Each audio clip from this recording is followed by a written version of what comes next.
New York City is a machine that constantly consumes its own history. Buildings are torn down, roads are paved over, and the landscape is rewritten daily to make room for the future. If you stand on any sidewalk in Manhattan, you feel that unyielding momentum.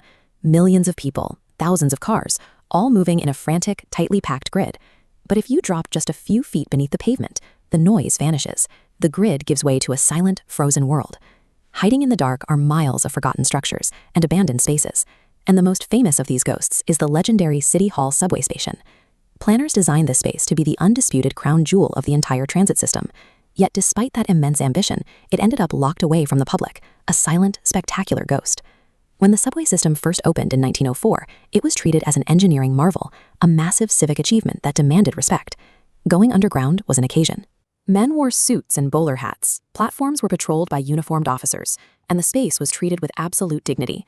To match that prestige, City Hall Station was given an incredibly ambitious design.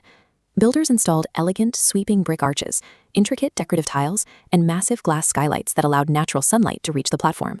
The layout threw rigid geometry out the window. Architects prioritized flowing aesthetics over pure, boxy utility. They were building an underground masterpiece. But that commitment to beauty contained a fatal flaw. City Hall Station ultimately became a victim of New York's explosive success. The first issue was location. Planners built the station incredibly close to the nearby Brooklyn Bridge stop, essentially creating an overlap in service. Because commuters had a faster alternative right next door, foot traffic through this beautiful space was surprisingly low from the start.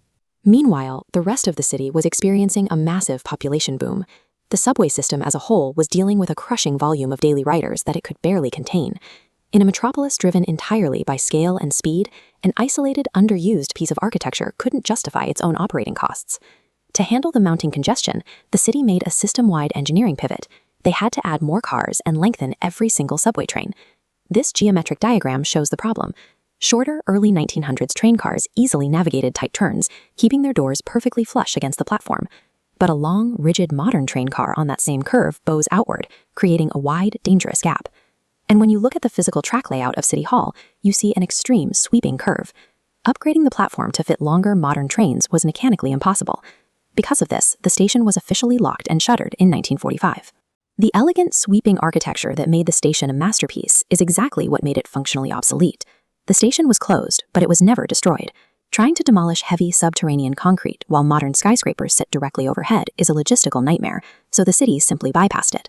Because the tracks remain intact, the 6 train still uses the dark loop to turn around today, offering passengers brief, fleeting glimpses of a 1904 time capsule.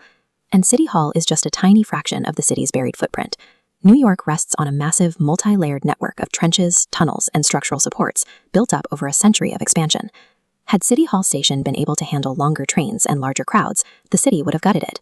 They would have stripped the tiles, smashed the skylights, and modernized it. Its total failure as a transit hub is the only reason its history survived. It is an accidental museum.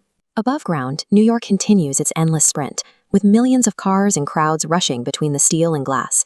But the next time you walk those busy streets, consider what lies beneath the asphalt.